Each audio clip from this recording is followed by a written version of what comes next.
Assalamu alaikum, good evening, and welcome to another episode of the Classics Show. I am your host, Shabnum Riaz. And it's, always a pleasure to be here, to be able to, I think I say the same words each time on my openings, to be able to discuss literature, because honestly, this is something that comes from the heart. It is a part of my week, which I really, really look forward to be able to unwind and to talk about the finer things in life and all those things that are really, they're sort of chicken soup for the soul. That's what I'd like to think of them. Okay, in today's program, we have a fabulous guest. And our guest is Sadaf Raza. Sadaf, thank you very much for joining us here today.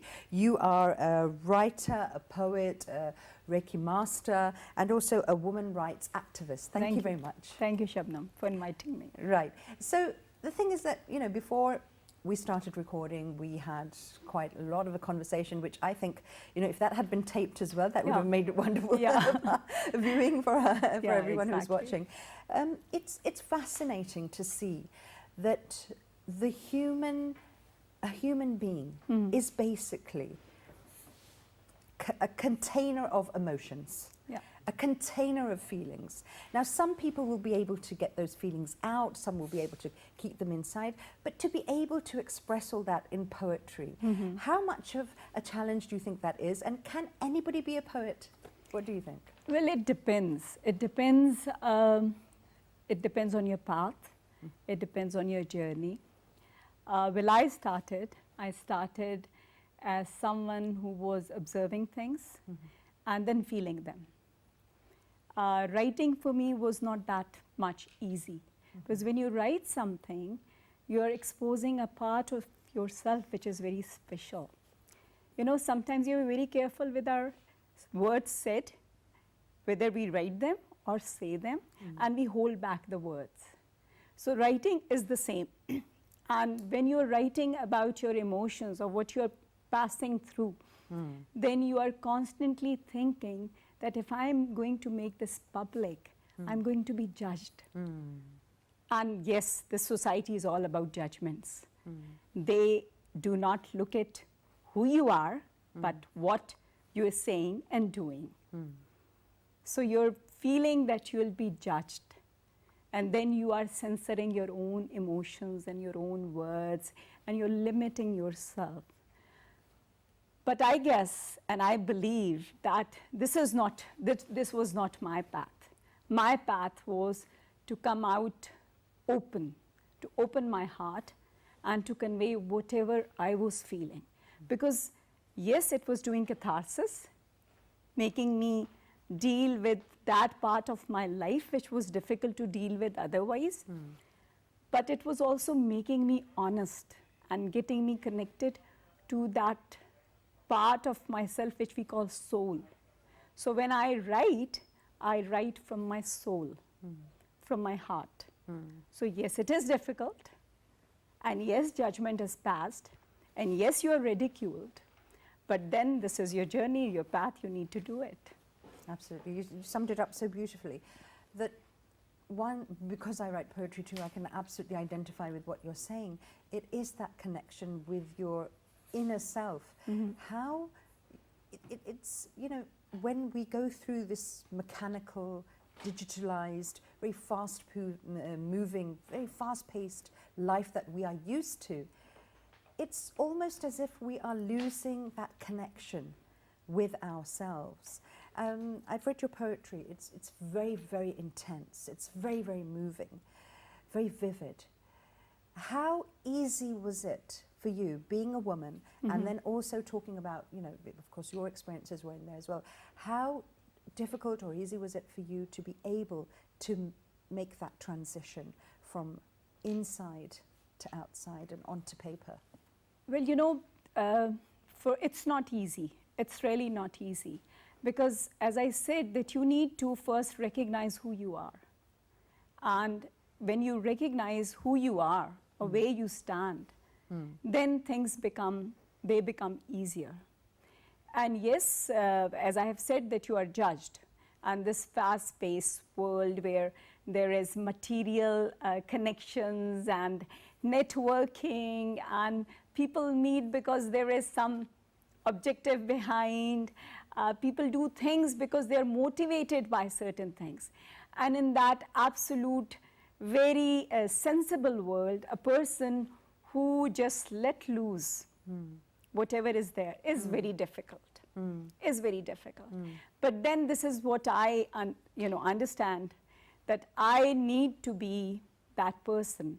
I need to be centered in myself. And everything which is going to come out of me, whether it's my healing as a channel for healing, it's my poetry, it's my talk, the way I connect to people, that has to be me, 100% genuine me. So yes, it is difficult, but then if you decide, then things and Allah facilitate you in that way, that your path become clear. Now, you mentioned the word healing, which is, I would say, a very, very important word, because that's something we usually tend to ignore. We tend to ignore that pain is a part and parcel of life. For some people, it may be more than others. Some people may be able to handle it better than others, but it's a very, very real part of living in the world. Now, also being a woman in a patriarchal society where, unfortunately, people are sort of, they're pre-programmed to place you in a certain way. So these are the things that many of us, being women as well, we tend to ignore. And I'm not saying that men have any less pain or whatever, but how important is it for a person to realize that pain is a very, it's there, and accept it? Well, pain and suffering, they are tools to make you go forward.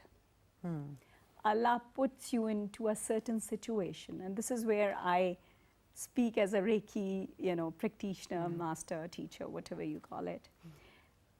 Pain, you need to understand pain, and you need to process pain. You cannot say, well, I am going to blank out that part of my life. I'm not going to deal with it, that it was bad.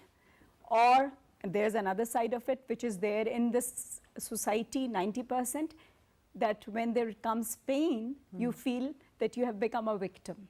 And that's what women are doing. They're using this pain to become a victim. They're not learning a lesson from that. Right. Because all these things, they are put there for you to learn a lesson, to make you recognize your strength. Because when you are in hot water, you know how far you can go and how you can come out of it. So you don't let go of the things. You struggle. But if you just let go, and which is unfortunately the reality in our society, that women have find comfort in pain. They have become victims. And when you become a victim, then you lose ground. Then you just give in. And then everything comes over you. And yes, then you become, in reality, a victim, because then all the trains and everything is going to pass over you. Okay, that's very, very interesting. Okay, so now we're talking about pain, we're talking about suffering, we're talking about literature. You're very influenced by Sylvia Plath and also Sara Shagufta as well. Tell us about your first encounter with their work, and what emotions went through you, and how you were able to relate to that pain and suffering. When I started writing, expressing myself, and English for me as it's not a language of agora, it's a language in which I think and I pray. So I believe that if you are thinking and praying in one language, that becomes the language of your heart. So so I started reading, and I was reading during that phase a lot. And I was passing through a certain phase in my life as well, which was very difficult. And there were so many similarities between what I was going through and what Sylvia wrote in her poetry. Her identity, how she was struggling with her life, her love, her family, and her attempts at suicide. because that is something which is there in a person's life. If you're struggling and you are dealing with your identity and where you are placed and what is your, how do you see yourself in the scheme of the thing. So suicide is a very big reality in your life at that place.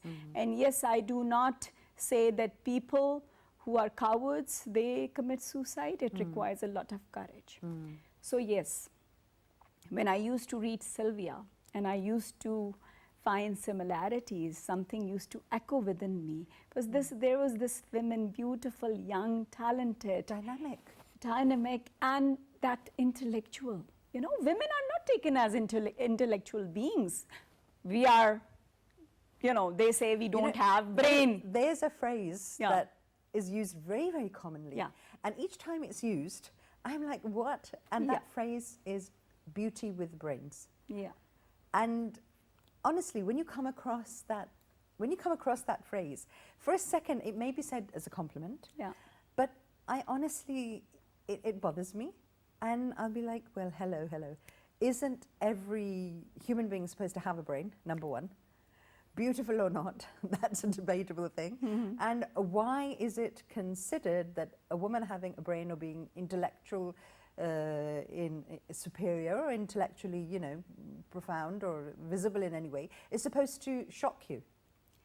Well, because most of the time this is the social construction that a beautiful woman is brainless, and that both these things, they do not go together. And yes, to admit from the man's point of view, to say, well, she's beautiful and she's got brains and she can talk and she can express and she's got words.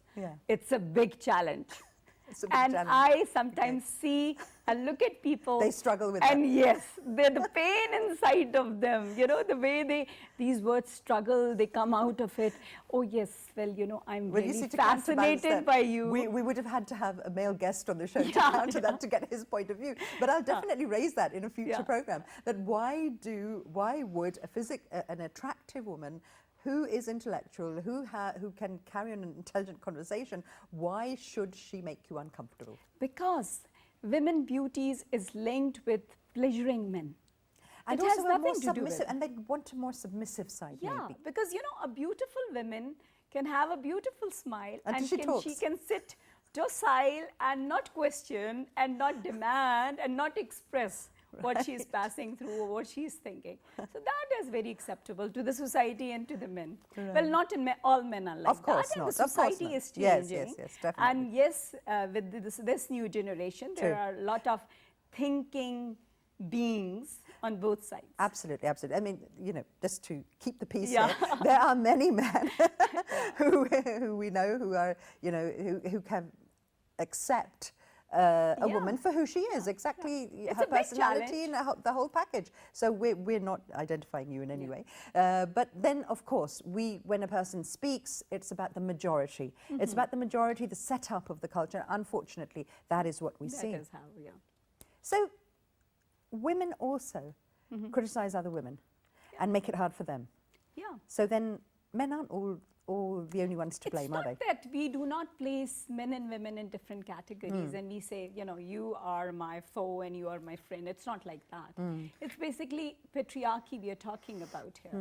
It's about the concept of men domination and controlling, having the maximum power in all, whether it's economic or political or social, exercising that power and having that power. So basically, we're not talking about men and women being bad and men and women. It's basically the dynamics of patriarchy that we need to challenge and understand. Women are the biggest custodians of patriarchy. True. Because if this patriarchal setup is not resting on their shoulders, then it's not going to go forward. So we break our girls into submission. As mothers, we tell them to be submissive. So, and this is done through lessons, and it is there in literature as well. And also through their own behavior as well, because that's what children are picking up on. Okay, now let's talk about poetry and the symbolism of women. Yeah. in poetry. We have our women writers, this side of the world, the other side of the world, both, I would say, having the same sort of common denominator when they're expressing their poetry. There's that frustration, there's that, there's that need to be recognized as a person, as a human being, to be placed on an equal level.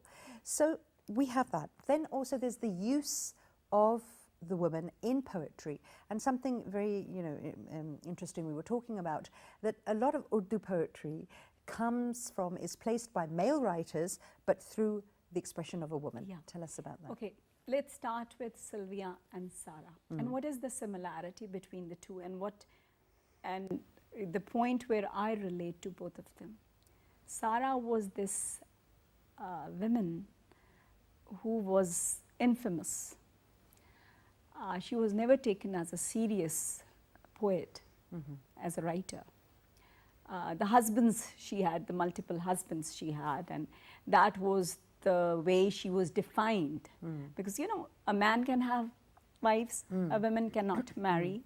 That is, she needs to, limit herself, limit her physicality and all these things. So she was judged. Right. And she was struggling through so many things. And she used to say something about herself. And I love that line. And every time I think about it, I have goosebumps. It's called, "Main haathon se giri hui dua hu." I'm a prayer. And this is the title of one of my poems as well.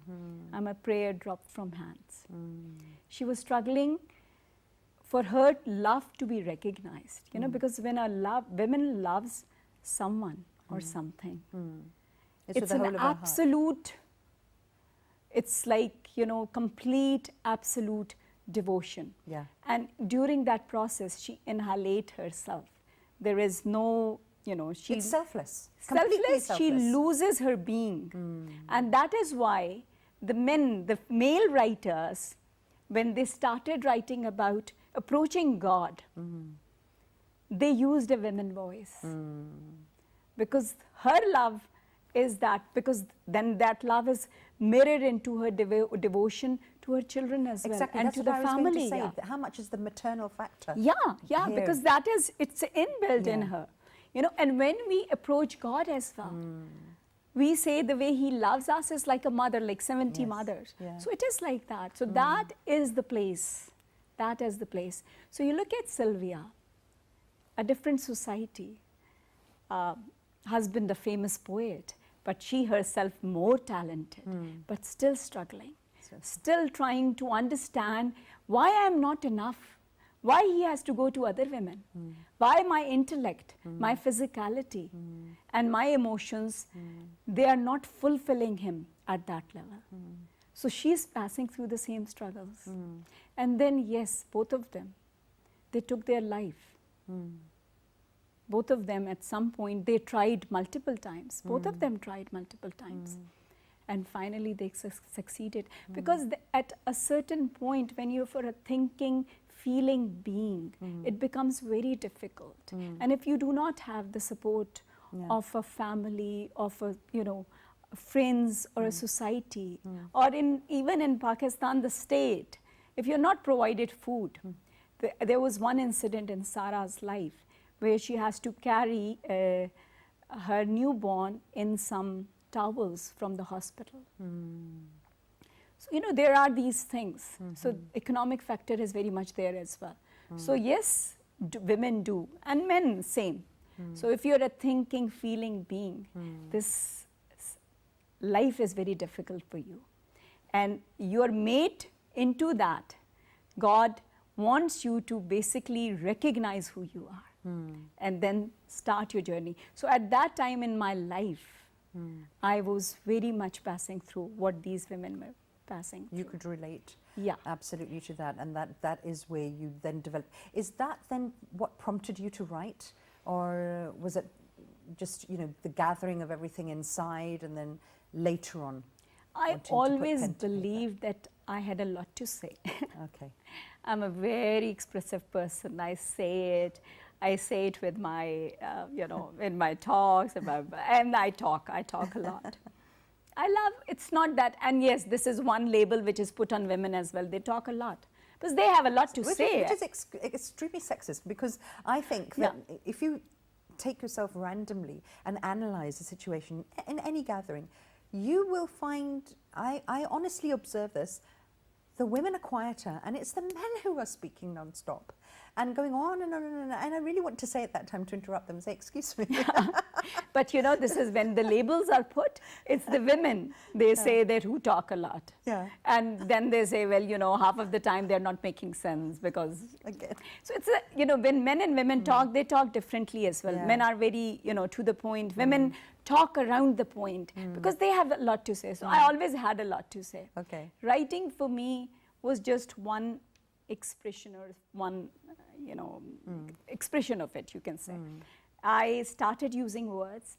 In the beginning, like all the writers, I started with big words, heavy words. It's like words which you can find in the dictionary and thesaurus, and it's like, you know, when someone is reading it, like my first book was published in 2003, and it was a very difficult book, by the way. How It long was a did very it take you? It was received very well. Yeah. How long did it take you to write? 8 years? 8 years. Yeah, That 8 is years. a labor of love. Yeah, it was. Isn't It it? was, yeah. And in that- constantly and in working on those it 8 and all years, that. Did you find, redefine Yeah, yourself? a lot, a lot. And there was this fear because my husband used to say, please censor this word, please remove this word. This sentence is not going to go like this. We are going to be in a lot of trouble if you write like this. So please do it like that. And yes, and I sometimes used to have serious fights. I said, I am not going to change my word. I'm going to stick to my word. And he said, please review it. It's going to be published. So yes, it was a lot of hard work. And there were times when I was writing that book, I cried. I cried a lot. After writing this poem about Sara Shugufta, I cried. It's called Soliloquy. So I cried. I cried because whatever I was writing, I was addressing her in the grave. We would love to hear that from you as well. It is, yeah. It's a long poem. It's If you could just read some of it's basically talks about, you know, the problem with Sara was that she was breaking all these taboos and she was challenging all the myths which were there in life, and it was not acceptable by the society. Soliloquy. Today was like any other day till I visited her grave, Sara Shugufta's grave. Warm and cozy, it smelt of tears and her poisoned blood. I asked from her shadow, you sold your words to the wind, can't you see? The rogue wind has scattered the bits and pieces, your pieces like ashes. Of your burnt word, it carried the legacy of your mother. Her mother used to burn the things she used to write, thinking that the family will be judged. It carried the legacy of your mother, and not only that, you have given the rights of your life to contractors. See how they have washed and wrung your words like some dirty linen? If you knew, then why? So tell me now, before it will be too late. Will they stone those hands which pass the beads reciting your name? Or would one commit the ultimate sin by questioning your gods who made you pregnant with their sins? Men have this tendency to become gods in our life. But most of all, tell me about the moment of death. How many times will I die?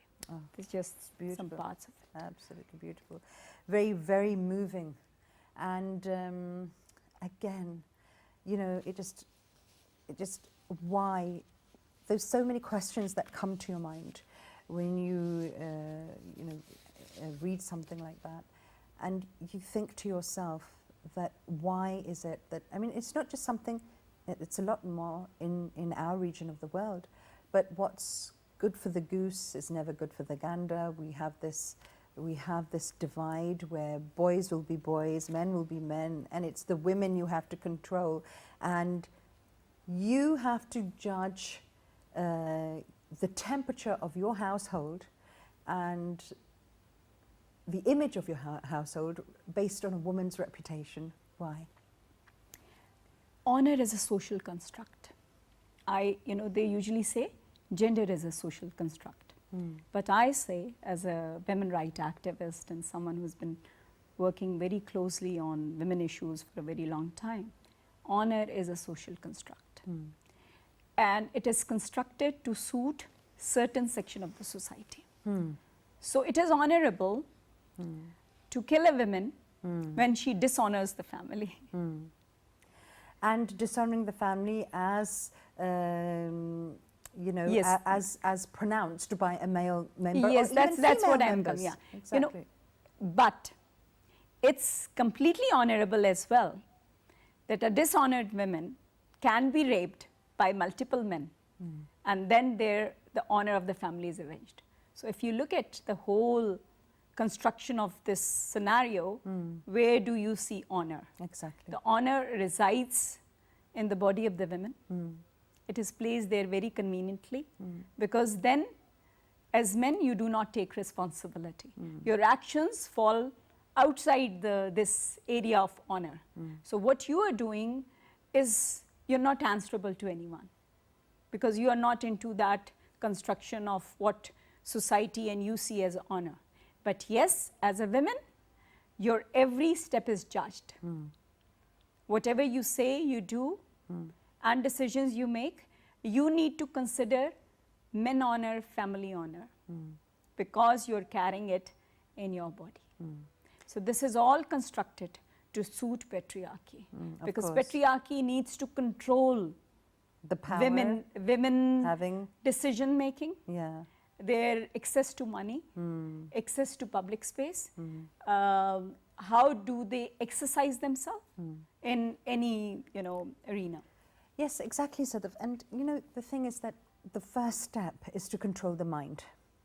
The first step is to control your thoughts. Whenever anyone is, abusing anybody else, and I use the term abuse in a very, very broad sense. Abuse is basically, what I'm talking about right now is the ability to influence another person, to get them to behave in a certain way, or to make them a hostage of your own, demands, however sublime or however those messages may be. It's all abuse, because what you're basically doing is you're taking control over somebody else's mind. You make them think in a certain way so that they're hostage to their thoughts. Yeah. They will tell themselves that this is something I should never even think about, because this is not something that I can ever do. Yeah. So once you have tied a woman down, once you have tied her down for the way she thinks, that's where the real imprisonment starts, because she's not going to ever think of going beyond that line. So for women who are stuck in those situations, what do you recommend to them? You create your own prison. True. You are your own prison. You create it, and it's not physical. It's not the physicality. It's not the chains. The chains can be physical and they can be broken, but the chains which are there around your head, around your heart, they are the most difficult to break. And as mothers, when we break our girls into this submission and acceptance of whatever is fed by the society or expected by the society, then yes, we chain them, we limit their minds, their ideals, their imagery, their whatever, the way they want to express themselves. So the women who are in this situation, they need to, and I tell them that for one day you need to think who you are. If not this situation, what you can be, or what is your potential. What answers do you get when you ask these questions? I don't do anything, I'm just a housewife. As if housewife is nothing. Exactly. And I say, don't you realize the economy, the structure of the house rests on you? You are that pillar which is supporting this roof. And if I could just interrupt you there, Sadaf, I want all the housewives who are watching this program really to take notice and listen to what Sadaf is saying, because I think being a housewife is one of the most undervalued jobs and the most important job of all. And, I think there is just no amount of words and praise that is enough to appreciate the woman who is looking after the house, who is a housewife. So please listen to what Sadaf is saying. You know, when they say this, well, this is how they start, most of the men. If they're working, they say, well, you know, I do not have time. I do not have time for myself. I said, you do not have time for yourself. How is it possible? Well, I don't have time for myself. I don't think about myself. I do not think what I want to do. And I say, well, you have time to go to a designer's shop, get the latest brand. You do not have time to think what you want, where you are. So these are the things which and this is where I challenge them. I say, yes, you are your own limit. Yes. So if you do not tell your mind that there is no limit, then you're not going to cross it. Excellent. So you have to go beyond who you are and how society looks at you and what is expected of you in this role by this society. You know, a dear friend of mine once, and I was you know, talking to her, and she said to me, and I value those words a lot. She said, Sadaf, I have stopped accepting medals for my role in the society. I do not accept the medal of a good daughter, medal of a good wife, medal of a good mother. I let go of all such medals. I just value myself for who I am and what I have become. That's excellent. And that is the words I do carry within myself. That's excellent. We'll get back to this this part of the program as well, exactly what we're talking about, time for yourself and women to prioritize themselves. Okay, we'll be right back. We're going for a break, but stay with us and don't change the channel.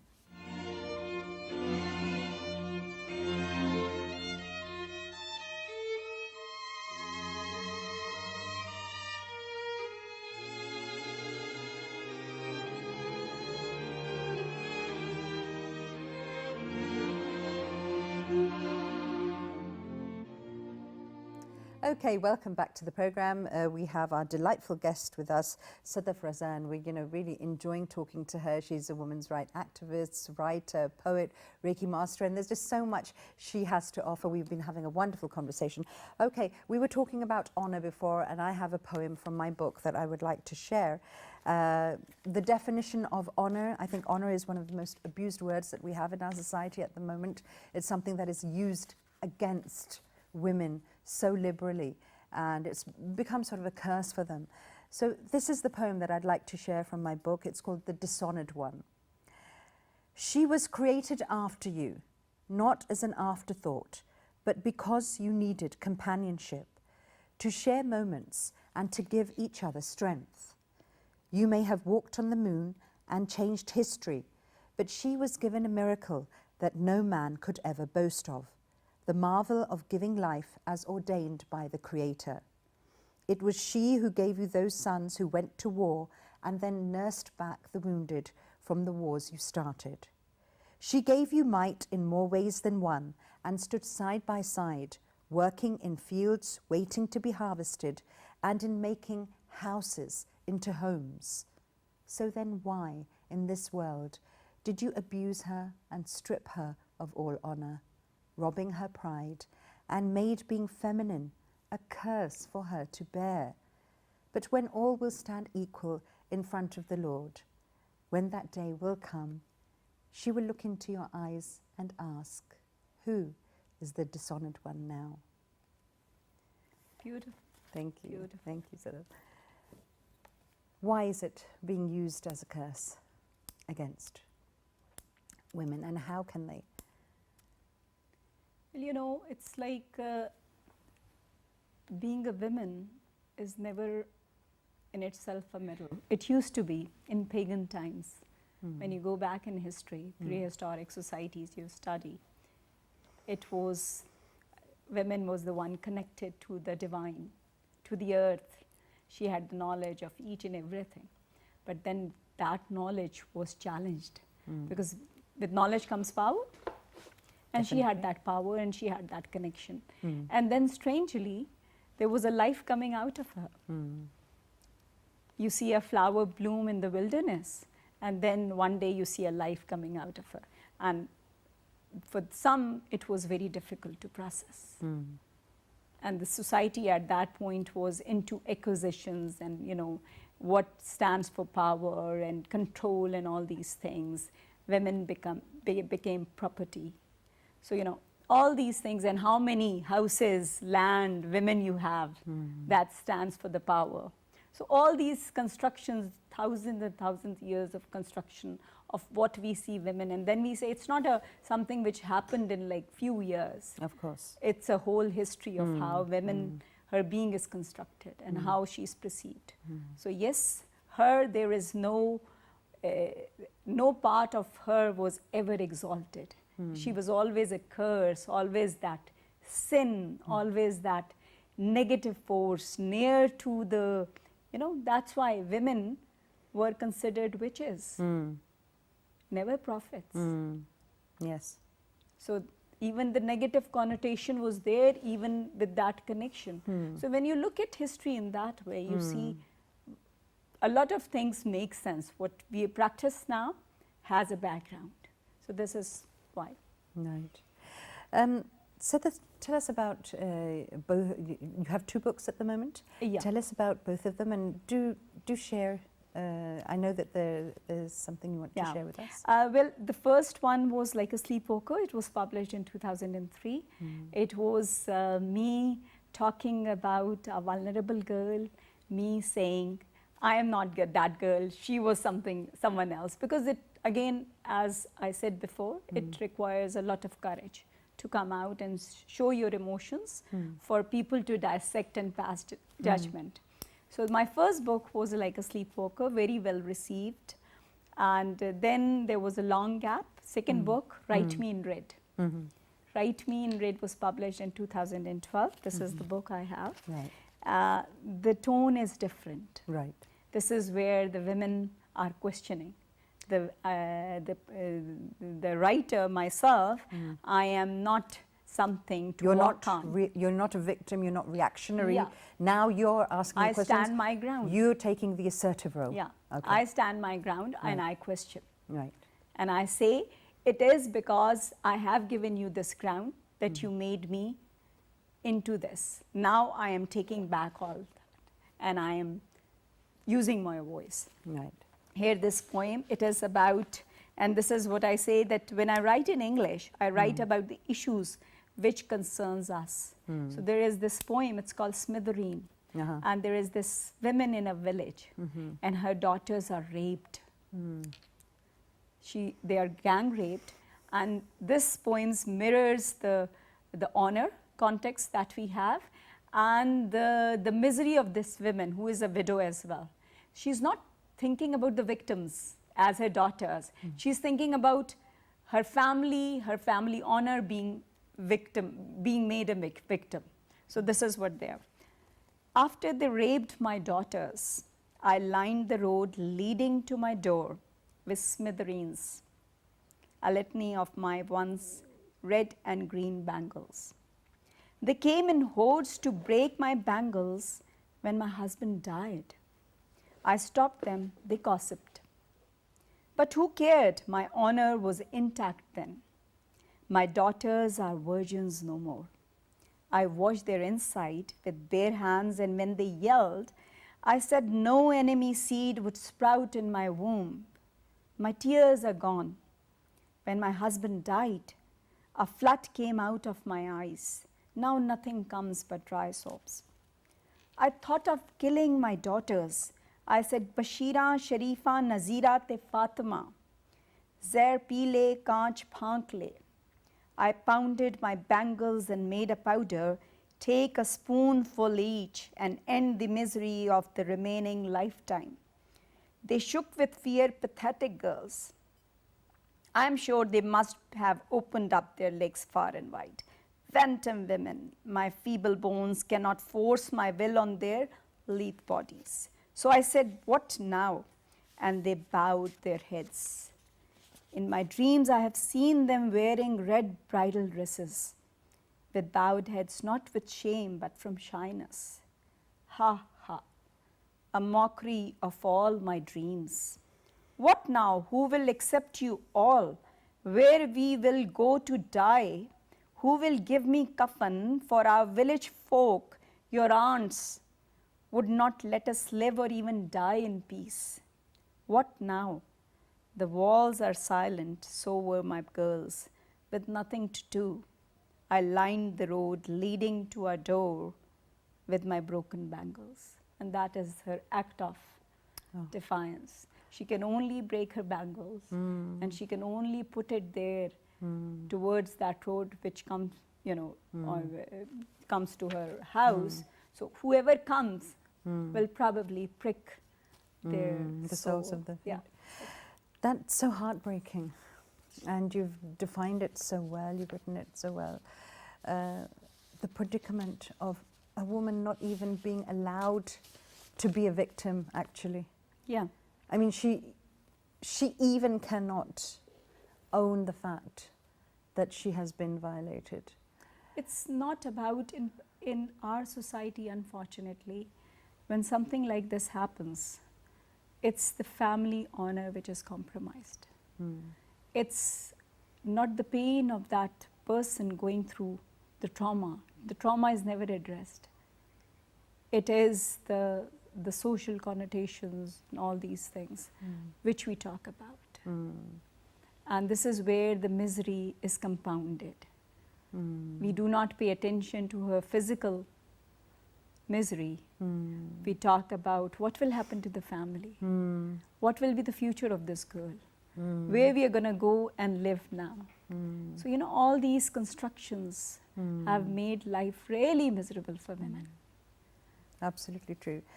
Sadaf, tell us also about the poem Haad se giri dua hai. Yeah. Do you have that? Yeah, I have it. This is about Sara Shugufta. And I said that she used to say कि मैं हाथों से गिरी हुई दुआ हूँ. I'm a prayer dropped so many times from the hands of the pure and the pious. They kept lulling me like rosary beads, chanting to undo the spell that is me. And when I was splattered in red and blue for a mile or so on the tracks, they gathered my words, my gut, my eyes in a white yamni cloth and washed my sins in zamzam. I'm a prayer, they say, which can only be heard now. Oh, that's So when you really die, beautiful. When you die, you put your head on the rail tracks and you allow a train to pass over you and you are no more.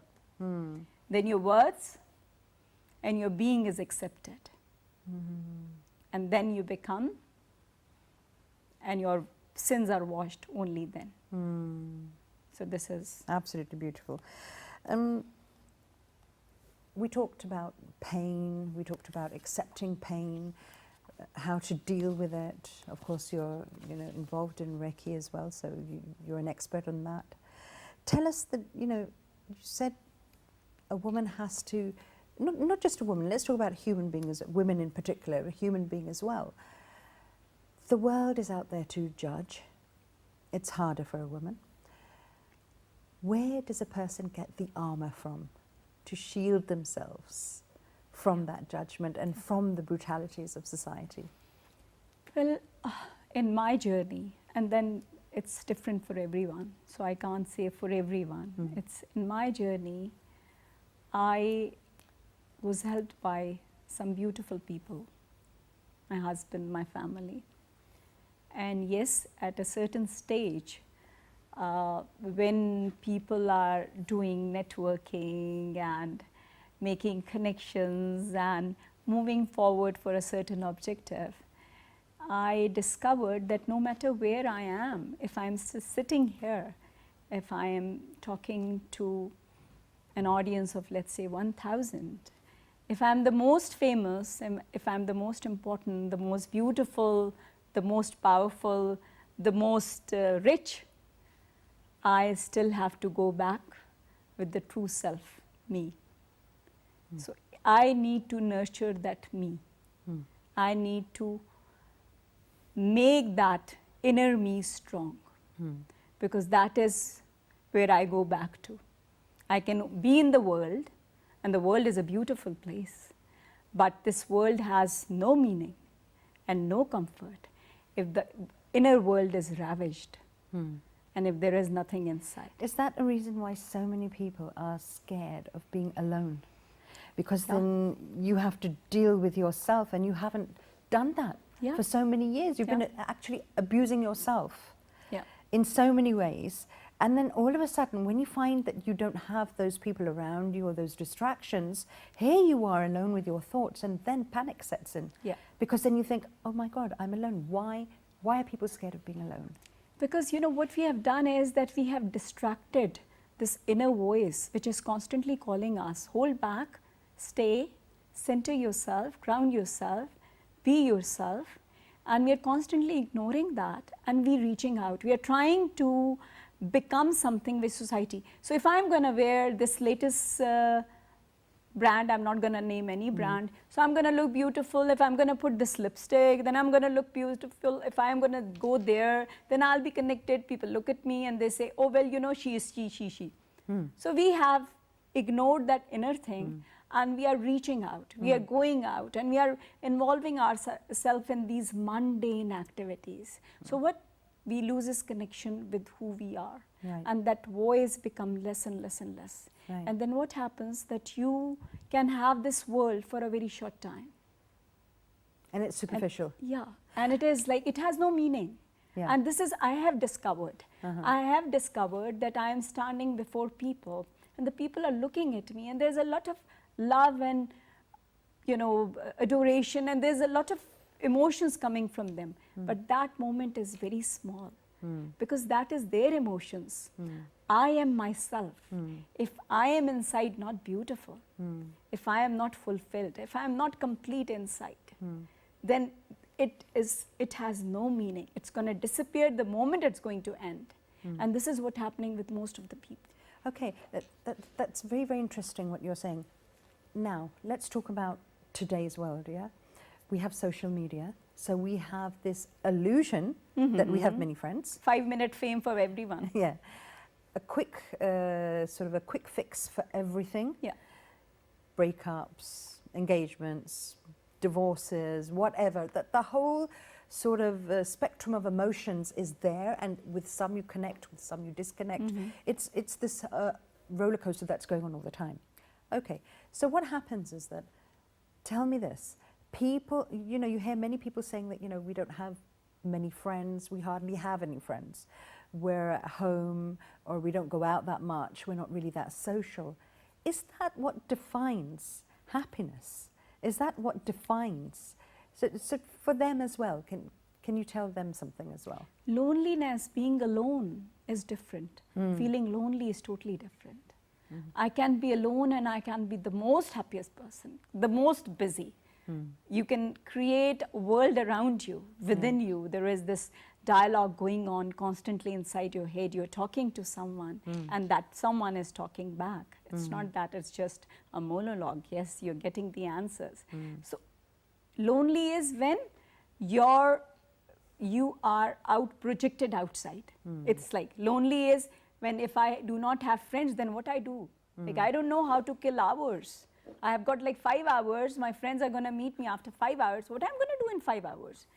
Would I be comfortable with this person, the real person? Because there would be moments in life when you have absolutely nothing. There is no TV, there is no mobile, there is no friend calling you, and you are there sitting there with yourself.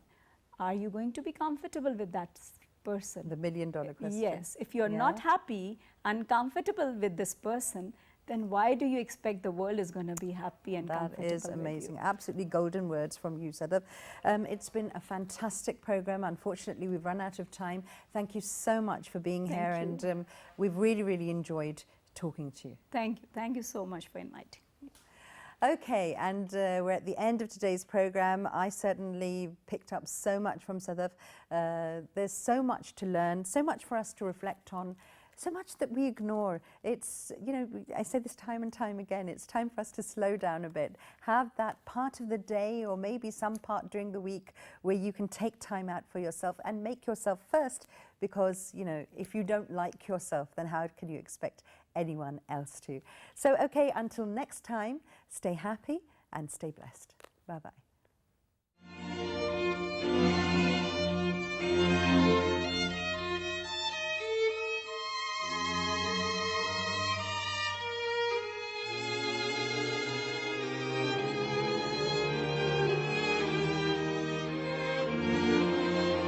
Thank you.